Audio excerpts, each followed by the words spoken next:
Are you ready for the 80s and 90s? Then sit back, don't worry, and be happy. Here's a little song I wrote. You might want to sing it note for note. Don't worry, be happy. As if to signal the beginning of a new decade, Mount St. Helens erupted in 1980. Doesn't seem that long ago.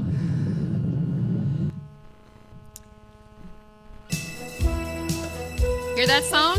What's it from? Right. The TV show Dallas with the Ewing family and the mystique of Texas captured the imagination of Americans everywhere. Who shot JR? Was the question on everyone's lips. While Dallas brought us the darker side of an American family, Bill Cosby brought us a little more positive family role model. A former actor from California ran for the highest office in the land. Ronald Reagan won the 1980 election by promising escape from the economic disaster of the 70s. He easily won the race. Soon, Reaganomics became the catchphrase of the day.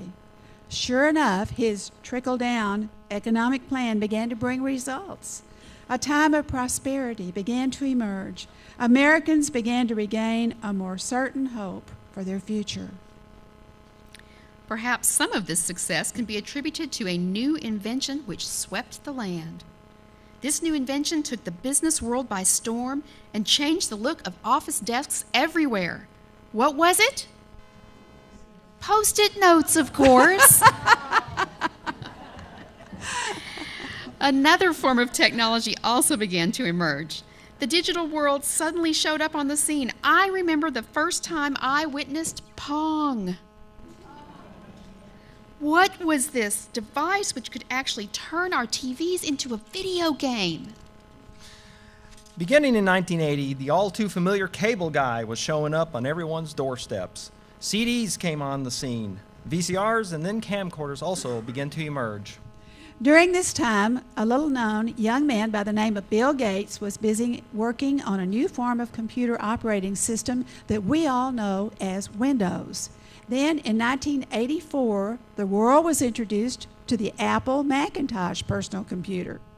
Also during this time, the first artificial heart transplant was performed. Many wondered if all this new technology held the answer to all of our problems. Technology even allowed us to launch a shuttle into space and have it glide safely back down to Earth. But in January of 1986, our faith in technology was challenged, for ironically, the Space Shuttle Challenger exploded upon launch. Along with tragedy came triumph during this decade. A miracle, it seemed, had taken place during the 1980 Winter Olympics as the U.S. hockey team beat Russia to capture the gold. During this decade, a new mysterious disease began to show up among homosexual men. The HIV virus, also known as AIDS, began to spread and claim many lives.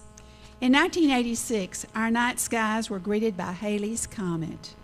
Will you admit to wondering that it might herald the second coming of Christ? Even though our planet did not suffer the impact of a comet, another impact shook the financial world.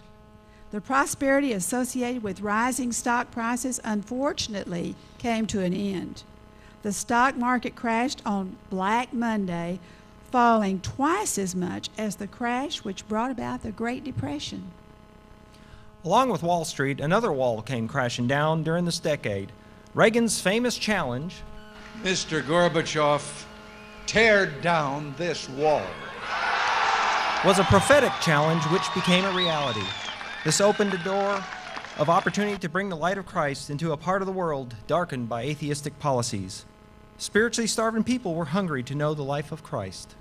The fall of the Berlin Wall opened up a flow of information between the East and the West. At almost that exact same time, a new type of interchange of information began to be conceived.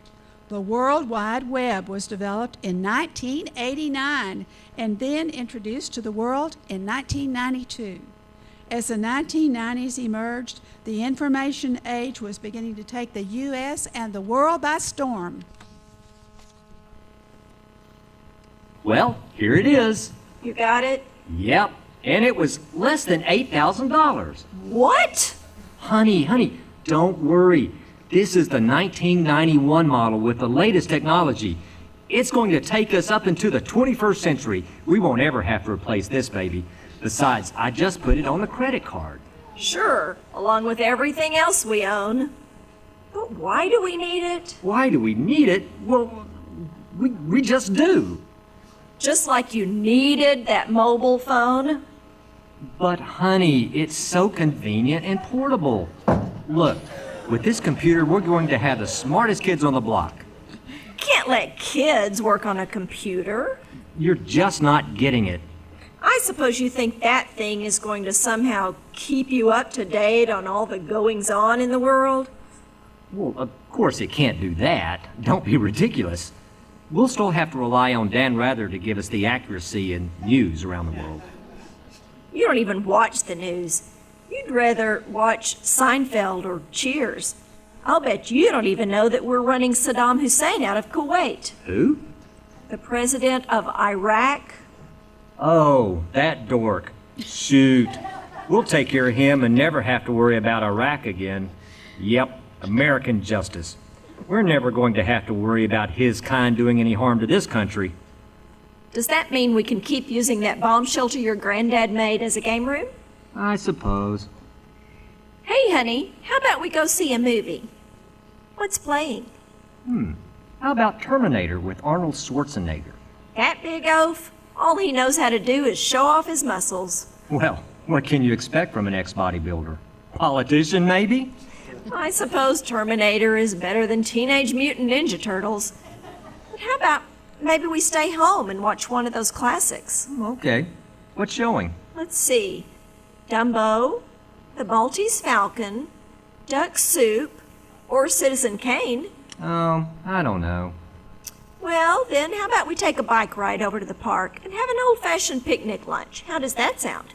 Will you make one of those apple pies from your great-great-grandmother's recipe? You bet. Okay, that sounds good, but first let's try out this computer. Now, how do you make this thing work anyway?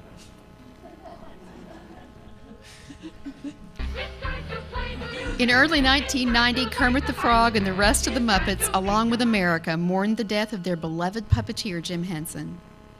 As if to signal the loss of innocence, things began to heat up in the Middle East as Iraq's President Saddam Hussein invaded Kuwait. Thus began a feud between the U.S. and Saddam Hussein, which would take us on into the next century.